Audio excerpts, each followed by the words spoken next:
Karena dosa siapa? Bukan karena dosa saya sudah diampuni. Saya sudah ditebus dan saya sudah terima. Ini loh, Anda sudah ditebus nggak tentu sudah terima. Saya sudah ditebus, saya sudah terima. Saya ke neraka bukan karena dosa saya ke neraka karena dosamu. Karena dosa. Yang membawa dia ke neraka pasti bukan Tuhan, tapi iblis. Membebaskan kamu dari api neraka. Tapi masih butuh orang ini untuk membuat kamu bebas dari api neraka. Kamu setuju? Begini saudara, video itu adalah cuplikan dari Trip to Hell miliknya. Saudara, para hater saya yang juga adalah pengikut pendeta superpower ini mungkin akan bilang, jangan ambil video sepotong-sepotong, harus dengar semuanya. Memang sih, kita harus dengar semuanya. Silakan dengar semuanya. Tapi kalau video aslinya yang berdurasi 1 jam lebih itu saya taruh di video saya, kalian mungkin gak bakal nonton video saya karena terlalu panjang, ya kan? Jadi cukuplah ambil bagian itu. Bagian itu cukup untuk mewakili seluruh pesannya tentang alasan kenapa dia ke neraka. Konteksnya itu, ya kan? Nah, jadi saudara, orang ini ke neraka karena dosamu. Dia dikirim Tuhan ke neraka supaya dia akan melihat bagaimana neraka itu. Dia akan balik ke dunia dan dia akan memberitakan Injil tentang neraka. Ya, jadi gimana ya? Apakah Alkitab kurang jelas memberitakan tentang neraka sampai orang ini perlu dipakai Tuhan ya untuk menunjukkan kepada kita neraka? Dan katanya dia ke neraka karena dosamu, kata Kelilingmu, mintalah baptisan Roh Kudus itu sekarang. Saya akan ajak Anda berdoa sekali lagi. Setelah saya bilang amin, saya minta seluruh ruangan, seluruh morsiar, semua orang di gedung ini berbicara bahasa roh semuanya. Dan ketika itulah Roh Kudus dicurahkan pada mereka yang belum menerimanya. Tidak ada orang bisa bicara bahasa Indonesia, Inggris, Chinese, apapun juga. Saya ikat semua bahasa, terikat di sorga. Saya lepaskan bahasa roh ini dari Yesus datangnya yang membaptismu dalam Roh Kudus. Dan semua orang tidak boleh berbahasa manusia kecuali berbahasa lidah yang akan diberikan secara spontan oleh Tuhan Yesus. Saya saja seorang yang memberi instruksi dalam bahasa Indonesia. Anda siap? Katakan, Tuhan Yesus, katakan, saya haus akan Roh Kudus-Mu. Saya perlu, saya minta dilengkapi, dipenuhi. Saya ingin jadi saksi-Mu di rumah sampai kemana-mana. Saya mau dibaptis sama Roh Kudus dengan tanda berbahasa lidah, berbahasa roh, bahasa doa. Saya percaya janji ini diberikan untuk saya. Saya minta dalam nama Yesus. Yesus, saya haus. Yesus, saya haus. Yesus, saya minta. Ya, saya minta di dalam nama Yesus. Anda siap? Dalam nama Yesus. Dalam nama Yesus. Amin. Semua.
angkat semua tangan.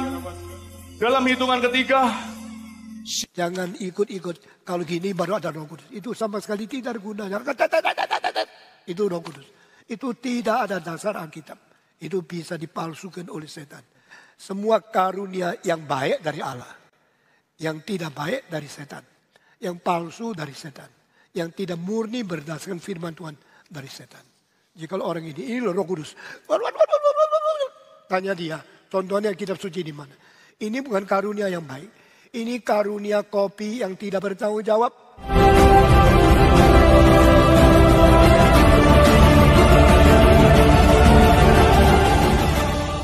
Bahasa roh itu statusnya apa? Statusnya karunia roh.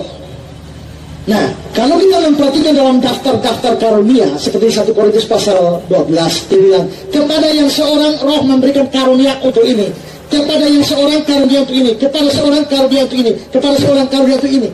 Berarti bahwa karunia itu tidak pernah diberikan untuk semua orang, hanya orang-orang tertentu yang dapat.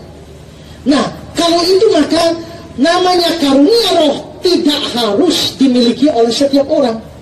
Nah, beda dengan buah roh. Kalau buah roh itu sukacita, damai, sejahtera, dan sebagainya, saudara harus punya. Kalau tidak punya, saudara bukan anak Tuhan. Saudara belum percaya. Kenapa? Waktu saudara percaya Yesus, saudara dapat Roh Kudus. Kalau Roh Kudus ada, Roh Kudus pasti akan bekerja membuat satu pengudusan. Dan dari pengudusan itu muncullah buah roh. Maka tidak ada buah roh. Itu berhubungan langsung dengan iman saudara. Tapi karunia roh itu tidak berhubungan dengan iman saudara. Karena seorang bisa punya karunia ini, tapi yang lain tidak punya. Nah, kalau bahasa roh ini statusnya itu adalah karunia roh. Maka mewajibkan setiap orang untuk berbahasa roh. Itu sudah salah. Ya, itu sudah salah. Nah, karena itu kalau saudara tidak bisa berbahasa roh, ya tidak masalah. Mengapa? Karena saudara mungkin tidak diberikan karunia itu. Saudara diberi karunia yang lain. Nah, karena itu jangan aneh kalau saudara tidak dapat bahasa roh. Nah, memang ada orang-orang tertentu, aliran-aliran tertentu yang mengkaitkan ini dengan baptisan roh. Bahwa apabila orang dapat baptisan roh, dia harus berbahasa roh. Dasar yang mereka pakai adalah Kisah Rasul pasal 2. Kisah pasal 2 adalah murid-murid itu mengalami kepenuhan Roh Kudus. Setelah mengalami kepenuhan Roh Kudus, mereka berbicara dalam bahasa yang lain. Nah, tapi mereka lupa bahwa di dalam kitab suci ada orang yang kepenuhan roh, tidak bahasa roh, tapi mereka bernubuat. Ada orang yang penuh dengan Roh Kudus, lalu muncul semangat yang hebat, beritakan firman. Jadi penuh Roh Kudus dan bahasa roh itu bisa hanya salah satu hal yang bisa terjadi, tapi tidak selalu. Lagi pula kalau mengacu pada Kisah pasal 2, orang dipenuhi Roh Kudus harus bahasa roh. Waktu Kisah pasal 2, murid-murid dipenuhi Roh Kudus, ada beberapa hal yang terjadi. Pertama, ada tiupan angin seperti angin kencang. Kedua ada nyala api. Ketiga, ada bahasa roh. Itu Kisah pasal 2. Sekarang orang-orang yang berkaca atau berdasar pada Kisah 2, mereka bahasa roh. Mengapa cuma bahasa rohnya saja? Anginnya mana? Lidah apinya mana? Tidak ada. Kenapa? Karena angin dan lidah api sukar dipalsu. Tidak bisa direkayasa. Tapi bahasa roh bisa. Kalau mau konsisten berdasarkan Kisah 2, jadi semua. Jangan hanya satu. Lagi pula, kok murid-murid bicara bahasa di Kisah pasal 2, mereka bukan bicara bahasa dari surga. Itu bahasa di dunia. Pada waktu itu banyak orang hadir di situ. Dan mereka heran. Mengapa mereka bisa berbicara dalam bahasa-bahasa yang kita pakai di negeri asal kita, Media, Elam, Mesopotamia, Arab, dan sebagainya. Berarti mujizat bahasa dalam Kisah pasal 2 itu bukan bahasa surga. Bahasa di dunia. Mujizatnya adalah murid-murid bisa bicara bahasa itu tanpa mempelajarinya. Jadi itu bahasa. Bahasa Yunani adalah glossolalia. Dan saudara, namanya bahasa itu ada kosakata, ada vocabulary-nya, ada vocab-nya. Ya, saya tidak mengerti bahasa Spanyol, tapi begitu orang ngomong bahasa Spanyol, saya ngerti bahwa itu bahasa. Saya tidak tahu bahasa Portu, tapi orang begitu ngobrol dalam bahasa Portu, saya ngerti itu bahasa. Walaupun apa artinya saya tidak tahu. Tapi kalau hanya hula bala apa itu? Itu bahasa yang tidak ada vocabnya. Bahkan pendeta Budia Ghazali mengatakan, kalau kamu berdoa hula, jangankan manusia, Tuhan pun tidak mengerti apa yang kau omong. Ya, jadi terlalu banyak orang. Ya, coba kita lihat 1 Korintus pasal 14 ayat yang ke-27-28 ya. Jika ada yang berkata-kata dengan bahasa roh, biarlah 2 atau sebanyak-banyaknya 3 orang. Ini peraturan penggunaan bahasa roh dalam jemaat. Jikalau ada yang berkata-kata bahasa roh, biarlah 2 sebanyak-banyaknya 3 orang. Berikut, seorang demi seorang. Kalau bicara harus 1 orang demi 1 orang. Ketiga, harus ada orang lain untuk menafsirkan. Ini 3 syarat penggunaan bahasa roh. Pertama, 2 atau sebanyak-banyak 3 orang. Berikut, bicaranya seorang demi seorang. Ketiga, harus ada yang menafsirkannya. Sekarang saudara lihat di banyak gereja, bahasa rohnya apakah 2 atau sebanyak-banyaknya 3? Tidak. Ada 1000 orang disuruh bahasa roh semua. Ini pelanggaran aturan pertama. Kedua, bicaranya seorang demi seorang. Apakah mereka taat aturan ini? Tidak. Rame-rame 1000 orang bicara sekaligus. Ini melanggar aturan kedua. Harus ada yang menafsirkannya. Bahasa Yunani-nya hermeneuo. Bisa berarti menafsirkan, bisa berarti menerjemahkan. Di sini seharusnya Allah menerjemahkannya. Dan di setiap gereja yang pakai bahasa roh, nyaris tidak ada orang menerjemahkannya. Berarti gereja-gereja yang pakai bahasa roh melanggar 3 peraturan ini. Saya yakin bahasa rohnya bahasa roh palsu. Nah, ada juga yang saya menulis buku soal bahasa roh. Dan saya menelusuri bahasa roh ini. Ada kursus bahasa roh. Jadi bukan hanya kursus bahasa ini, bahasa roh pun ada kursusnya. Tapi bagaimana bisa kursus? Ada teorinya. Ada beberapa teori, misalnya menggunakan kata haleluya, tapi ucapkanlah makin lama makin kabur dan makin cepat. Jadi bagaimana? Mereka bilang begini, bahasa roh itu seperti pompa air sanyo itu ya. Kalau kau pompa begini, jangan harap airnya keluar. Mesti ada air sedikit untuk pancingan. Nah setelah air sedikit untuk pancingan baru keluar. Dan itu juga kalau kau tunggu kapan kau bisa bahasa roh, kau tidak akan bisa bahasa roh.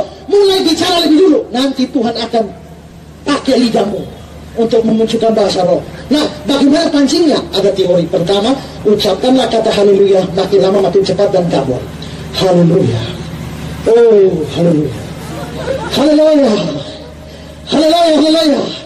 Haleluya, haleluya, haleluya, haleluya, haleluya, haleluya. Itu teori pertama. Teori kedua adalah pakai la.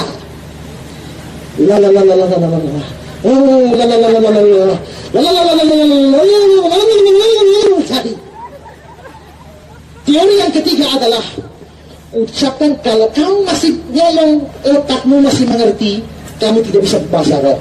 Jadi ucapkanlah kata-kata atau kalimat-kalimat yang kau tidak mengerti. Coba apa? Batu kayu kursi meja, ngerti? Ngerti. Pakai kata yang tidak kau mengerti. Apa? Coba omong sesuatu yang tidak kau mengerti. Langit bumi itu mengerti, yang tidak kau mengerti. Tidak kan? Nah itu munculnya bahasa roh. Nah ini tanpa sadar banyak orang diseret kepada pengajaran yang menyimpang soal bahasa roh. Kalau mengacu pada Kisah Rasul pasal 2, murid-murid pakai bahasa, mujizat bahasa dibuat supaya memudahkan pemberitaan Injil. Saudara, satu pengalaman yang dibagikan oleh pendeta Stephen Tom. Waktu dia KKR di Rusia, waktu itu komunis berkuasa, sehingga mereka tidak bisa acara KKR di luar seperti ini. KKR-nya di gedung-gedung bawah tanah. Lalu orang Rusia hadir tidak ngerti bahasa Inggris. Stephen Tom tidak tahu bahasa Rusia, hanya bisa bahasa Inggris. Nah, maka pakai penerjemah. Maka KKR hari pertama, khotbah Inggris, translate Rusia. KKR kedua, khotbah bahasa Inggris, translate Rusia. Hari ketiga KKR sudah mau jalan, mau khotbah, tunggu penerjemahnya tidak ada. Di mana? Berita datang, sudah ditangkap orang komunis. Sekarang khotbah sudah mau mulai. Pak Tong tidak tahu bahasa Rusia, pendengar tidak tahu bahasa Inggris. Apa yang terjadi? Beliau berdoa, Tuhan, apa yang terjadi, terjadilah. Saya akan berkhotbah dalam bahasa Inggris. Lalu dia naik mimbar dan dia khotbah dalam bahasa Inggris. Dia begitu khotbah dalam bahasa Inggris, anehnya Semua yang dengar ini perhatian sekali.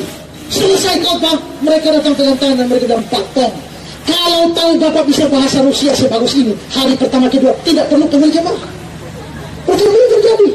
Berarti dia berkhotbah dalam bahasa Inggris, tapi yang didengar itu bahasa Rusia.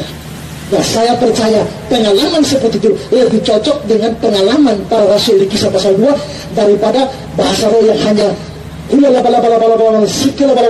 tidak ada arti sama sekali. Ya.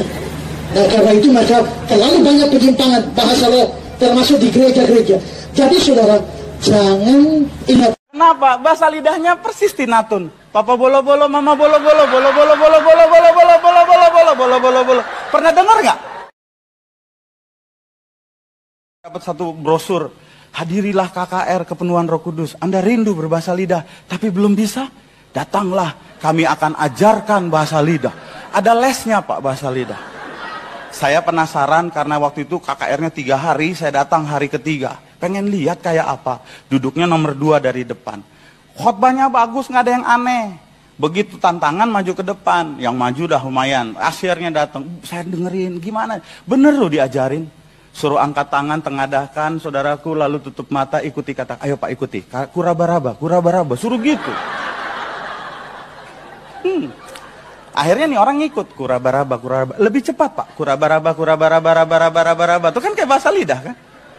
Tapi kalau cuman flat nggak mantep, intonasi naik turun Pak. Kurabaraba, rabaraba, Pak. Kalau bisa sambil nangis sedikit Pak, gitu. Ini saya nggak tambah nggak kurang loh, asyarnya bilang begitu. Lalu dia kemudian mau nangis. Saya pikir dia bukan kepenuhan Roh Kudus, dia sedang meraba-raba masa depannya, nggak jelas, maka itu nangis. Udah bisa kuraba-raba belum selesai, lalu berkata satu lagi Pak, biar jangan raba-raba doang apa? Sandal lama, sandal lama, sandal lama. Orang gini hari udah pakai sepatu, dia masih sandal aja, butut lagi sandalnya, kan sandal lama. Akhirnya disuruh ikutin, intonasi tetap naik turun. Sandal lama, sandal lama, sandal lama, sandal lama, sandal lama, sandal lama. Udah bisa Pak, udah. Sekarang gabung, kuraba-raba sandal lama. Ngapain kuraba-raba sandal? Kuraba-raba sandal lama, kuraba-raba sandal lama, kuraba-raba sandal lama, sandal lama, sandal lama. Itu bata di bawah ada, beli baru bro. Sandal baru, sandal baru. Masih mending kuraba-raba sandal lama. Di Kelapa Gading ada persekutuan ibu-ibu. Itu mau firman Tuhan, bahasa lidah dulu. Saya bahasa lidah, tapi mereka bahasa lidahnya lucu. Saya jadi hilang konsentrasi, blank. Saya jadi bingung mau khotbah apa ya tadi. Kenapa? Bahasa lidahnya persis tinatun. Papa bolo-bolo, mama bolo-bolo, bolo-bolo, bolo-bolo, bolo-bolo, bolo-bolo, bolo-bolo, bolo. Pernah dengar nggak? Pernah dengar nggak? Iya. Bolo-bolo, bolo-bolo, bolo-bolo, bolo-bolo, bolo, papa bolo-bolo, mama bolo-bolo. Saya yang tadinya udah siap bawa firman malah tawa geli. Saya nahan sampai blank, saudaraku. Bolo. Yang lebih saya ketawa adalah sambil merem kebayang saudaraku mereka bahasa lidah persis tinatun, palanya keputer. Papa bolo, mama bolo. Sejak itu saya memberi nama persekutuan ini adalah persekutuan doa tinatun.